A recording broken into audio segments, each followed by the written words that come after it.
guys, and welcome back to my channel, Live, Love, Life, and Travel. This is your girl Shamika, and just to let you know, I upload my travel topic videos throughout the weekdays and my free talk and my story of time videos throughout the weekend. So if you're interested, please hit that subscribe button. So welcome back. Today is actually a sunny day in Chiang Mai, Thailand. It's been cloudy like forever. Hopefully it lasts. And today's topic of discussion is, what have I learned during my travels?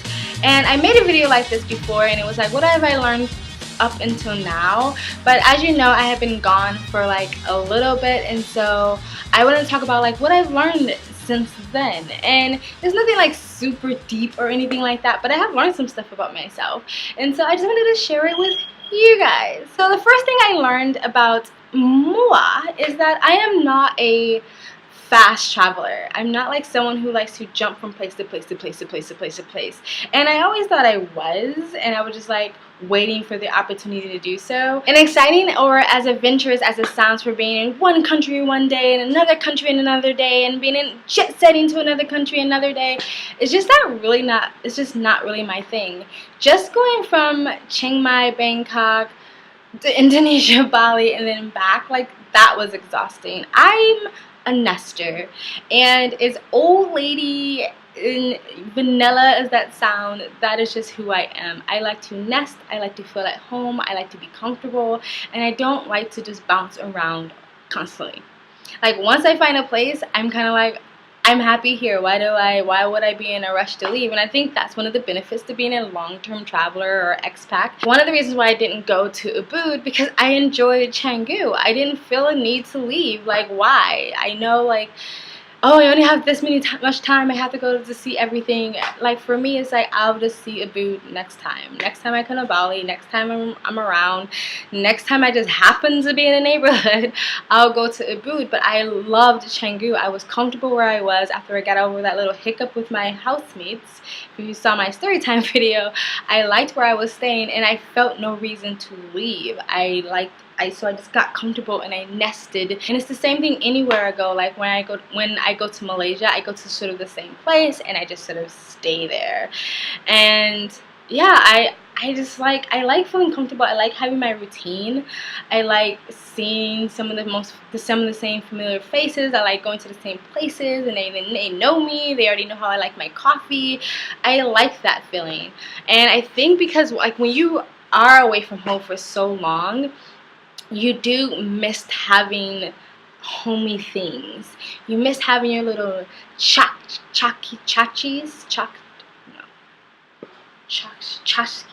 You miss having your little chashkis. Is that how you say, like your little things, your little mementos, your little decorations, things that just make your home yours, things that make your surroundings, your environment yours. You miss having those things. And I think because I don't have those things, like I don't buy decorations, I don't buy things to decorate where I'm staying, to like kind of balance that out, I like making the neighborhood and the place I'm staying my home by just staying there for a while. So I learned that about myself, that I'm a nester. And I didn't want to admit this to myself because I like the idea of like, no, I'm probably like, I just need the opportunity to go from country to country to country, living out of a suitcase, on a train all the time, on a plane all the time, just bouncing all over the place, because it sounds adventurous, it sounds young, it sounds enthusiastic, it sounds ambitious. But no, I'm a nester. Like, I like being in one place for a long periods of time, and that's why like I'm probably more of an expat, or just living abroad in different countries at a time. I've traveled with people who did travel like that had an itinerary. It was like 3 days here, 2 days here, 4 days here, and they were exhausted by it. So for me, yeah, I like nesting. I like just being. So that's something I learned about myself. The other thing I learned about myself is that I love okra.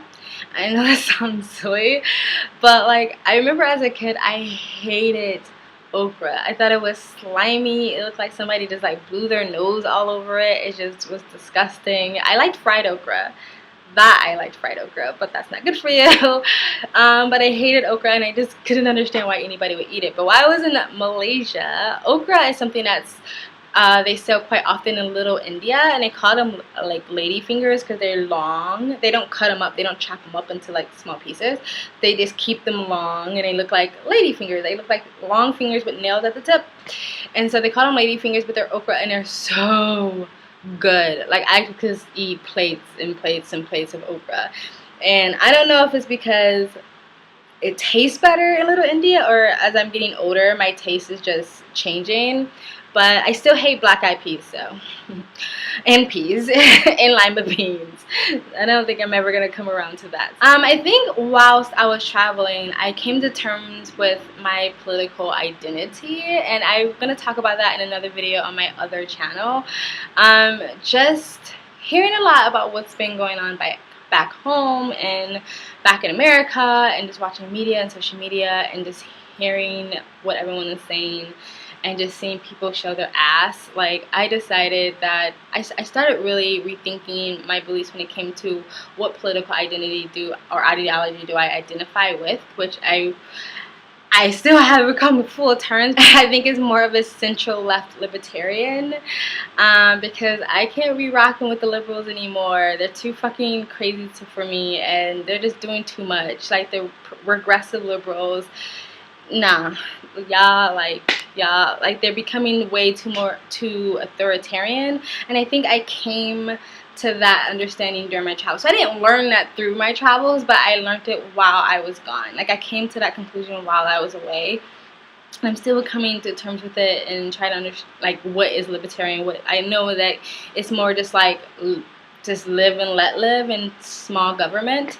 So yeah, that's something that I came to terms with. I also thought quite a lot about my travels itself while I've been gone. Like, when do I want to go home? Because, you know, people always say, like, you can't travel forever, you know, what are you gonna do? Like, how are you gonna, like, when are you gonna go back home? What are you gonna do with the rest of your life? And I thought about that quite a bit while I was gone, and I came to the conclusion that I don't know. No, I just feel like, I mean, me and a friend had drinks with this really drunk, like 50 Shades to the Wind, like drunk, like Scottish guy, and he was asking us, like, what our plans were, and I was like, I don't have any plans. Like, my plans is to live the best life I can in this life that I have. And I mean, I kind of would like to probably do one more year of just continuous traveling or continuing just living overseas, and then start to do intermediate living back at home, back in LA. But I'm not really sure. Like, again, like, seeing what's going on back at home, like, it makes me not wanna go back. And talking to family and friends who are still over there, like, the fact that every single time I talk to them is nothing but negativity, which I'll do another video about that. And then other people who I've met whilst traveling have contacted me, and it's like, girl, you're so lucky you're still over there. It's so shit here now. And so it makes me not really want to go back. So just kind of figuring it out, like, just thinking about, like, what it is, like, how I see this going in the long run, and even coming to terms with the possibility of kind of just really permanently deciding or coming to terms with the idea of living overseas forever. I mean, I'm never gonna give up I don't think so. I don't think I will ever give up my American citizenship, but just, like, kind of coming to terms with the idea of just staying overseas for good. And so I didn't really learn, like, the answer to that question, but I thought about it a lot, and I contemplated a lot, and, like, I don't know where I see myself going and doing, and I really came to the conclusion that I'm still not sure. I'm just trying to live the best life I can with the life that I have. I mean, having a peace of mind and joy and just being healthy, honestly, and love, that's the most important thing to me. But other than that, like, yeah, we'll see. I'm very confident that I'm gonna succeed, and I'm gonna be, like, my life is good and will always be good and constantly get better. Like, I haven't reached my peak yet, so I'm alright. I'm happy. And I think last but not least, it's not something that I learned. It's something that just confirmed more. It confirmed it more for me while I was gone is how much I love my family and how much I appreciate my family and my friends. And I'll make another video talking about like how important family and friends are for when you go traveling, especially as a solo traveler. My stepfather passed away while I was gone, and I'll make another video talking about how to deal with sort of tragedy when you're so far away from family. But he passed away while I was gone, and that was really sad, and that was really hard to deal with. And I don't know if I actually fully dealt with it, because it is hard to deal with when you don't have anybody around you who knew him. Like, people can give their as many condolences as possible, but you didn't know him, so it doesn't feel the same. But I'll talk about that later. But like, I don't know, like, I love my family and I love my friends, and I don't call as much as I should do, and that's my fault. But I feel like that's just who I am. Like, I'm just not a call person, but I try to hopefully relay the fact to my family and my friends that I do love them and I do appreciate them. And so yeah, just like, even though I'm far away, like, family and friends are still important, and I'm really, really lucky that I have so many people that love me. So I don't know, that was just a short video. It wasn't really that short. So yeah, it's not like super in depth or anything. I didn't like learn the secrets to life. I just, things I contemplated and thought about and learned in the 4 months I have been away. I hope you enjoyed that video. If you did, like it and comment. What have you learned since I've been gone? Whether you've been traveling or you've been still at home, put it in a comment in the comment section below. And if you want to continue to follow me on this beautiful, crazy game called life, please subscribe. And if you subscribe, hit that bell to get the notifications when I do upload. And thank you again from Live, Love, Life, and Travel.